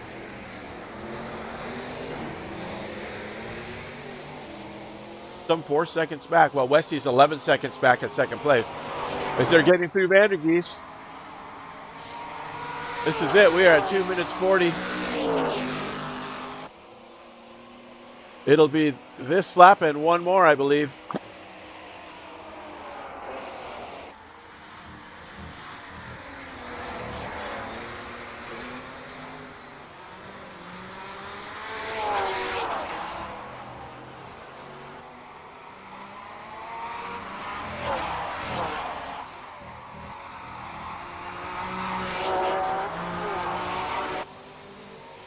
Here is that battle with Pichler and Bjorn for 4th.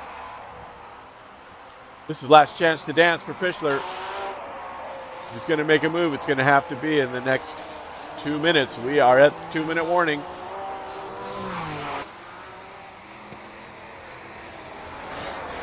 He's definitely caught him.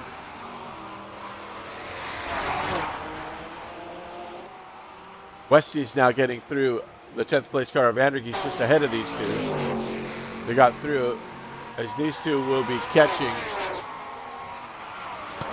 Vandergeest. There you see Vandergeest just ahead, so.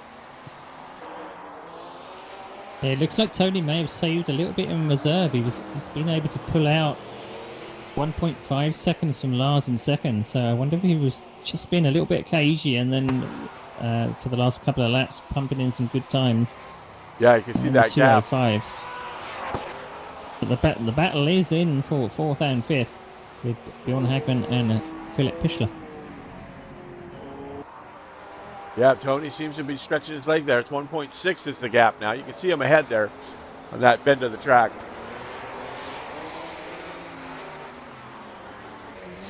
There's your gap between 1st and 2nd.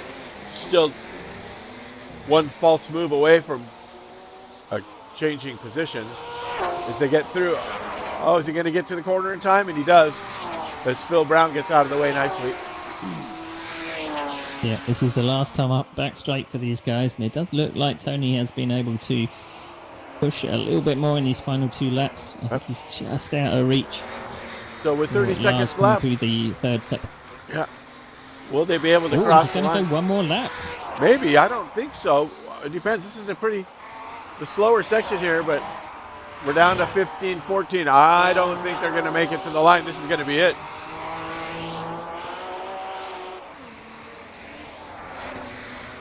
Yes, indeed. The clock is ticking down. We are 3, 2, 1. There it is. The checkered flag is out. This will be it. They're coming into the last with, of course, lap traffic. Wouldn't have it any other way with Simon Barnes right there. Here is your winner, Tony Calvite, taking it to the podium. Lars coming in a nice, clean 2nd place. Very good. Here is Nick Westy all alone in 3rd place. Getting through Phil Brown, who is your winner of your GT as he crosses at the same time there. And here comes Pichler and Bjorn finishing up in order. So there you have it. Holy smokes, what a race. Who's left out there still? We got the 6th place car of Jacob Smythe. Excuse me. There it is. Costas will be finishing in 7th. Coming across over the line will be Freddie Howell, and that will be our finishing order. There it is. Just totaling up the points for the last part of that race. What a race! What a last 30-minute sprint. I'm out of breath just watching it. No, that was really good. That was really good. All right, there is your finishers. So don't pay attention to the laps. It was actually more like 30-something. Tony Calvite, Lars Hagman, Nick Westy, top 3. Bjorn Hagman and Philip Pichler, 4th and 5th, with that great battle they were having. Jacob Smythe finishes 6th. Costas in 7th. Freddie Hell in 8th. Then we finish up with Simon Barnes in 11th. Randy Marek in 12th, with, of course, Phil Brown winning the GT section and John Vandergeest coming in 2nd. Wow, that was something else. Really good show there. Let's take a look at what we got coming up here. So this was the Ascari, and we are moving to Sportsland Sugo to Japan for 2 rounds in Japan. We will see you there in 2 weeks on the 15th of November. We will be there, and then again on the 29th of November. So we will stay in Japan. And like we say, Sportsland Sugo will be quite the challenge. It's got the uphill, downhill, blind curves. Probably a little less difficult than this track, but nonetheless, it's going to be an adventure. And hopefully for that race, I will have my microphone working for the first 10 minutes. Oh, we have a guest. We've got a We do have guest. the provisional points. Before we speak to our guest, I'd like to go through the provisional points if I can. Yeah. The provisional points are as follows. So for Class 1, Bjorn Hagman still leads the championship, but his brother has moved from 4th up to 2nd place in the championship. It's very, very close. 102 points and 97 points. Nick Westy has dropped down to 3rd in the championship with 95. And 4th in the championship is Philip Pichler, and Tony Tavidi has now jumped up from 8th place to 5th place for Class 1. So a couple of rounds that he's done, and both of them he's won. So that's stunning. Class 2 was a bit sparse on the ground tonight, but Phil Brown continues at the top of Class 2. Unfortunately, because Ed Jones wasn't here today, he forfeits his lead. Ben Summers has now jumped up to 2nd. I believe I've got my points right. Ben Summers is in 2nd in the championship. Simon Barnes is in 3rd. I will have to double check these points. Ed Jones now dropped down to 4th place in the championship with Gilles de Silva, unfortunately not getting in after our restart, so he stays in 5th. Very good, very good. So tell us about this race today. Sorry. Yeah, here's your friendly neighborhood admin. So, were you able to make sense of all that with the server crashing and all? Oh, well, yeah, we stayed right with it. It wasn't as bad as the beginning where my microphone was turned off for the first 10 minutes of everything.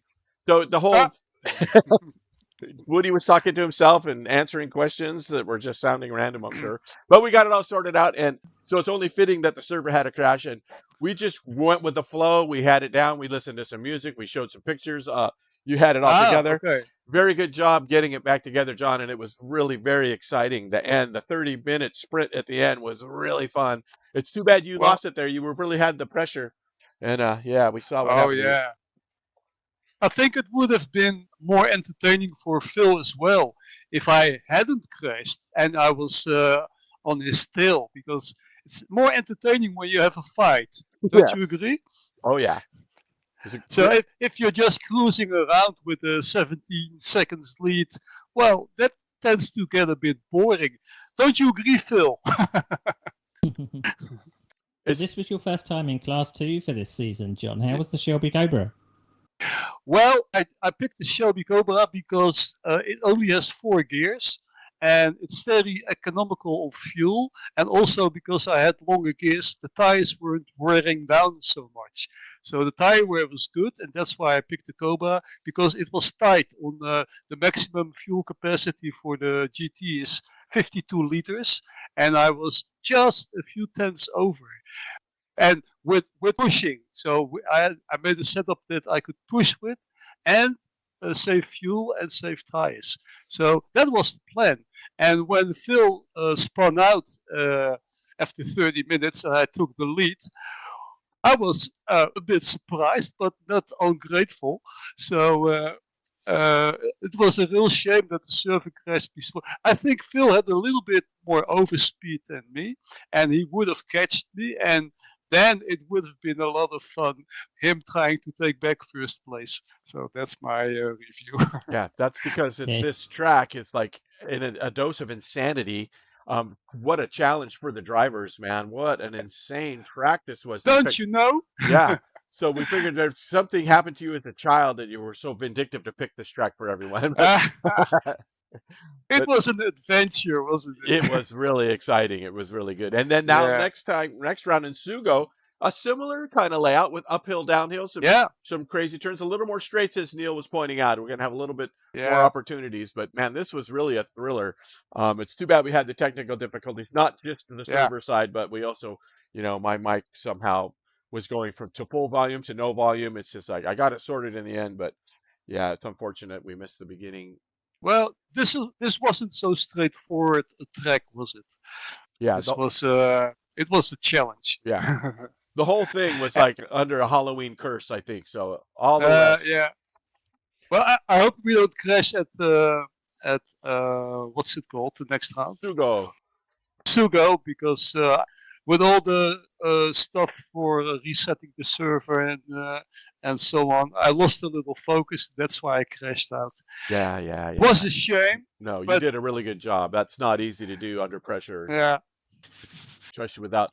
So with that in mind, besides to change the subject for what's coming up this week at Sim Racing Online, tomorrow we have another psychotic track at Caldwell Park for the BMWs in AMS2. So that's a similar kind of a layout as this, is where it's blind turns, craziness. You're going to go runoffs, walls, and everything.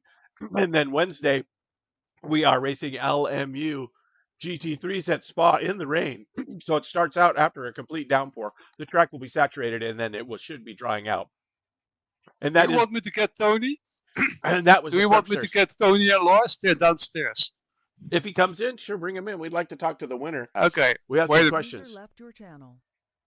I'd like to find out what the tire wear was like for Tony and them.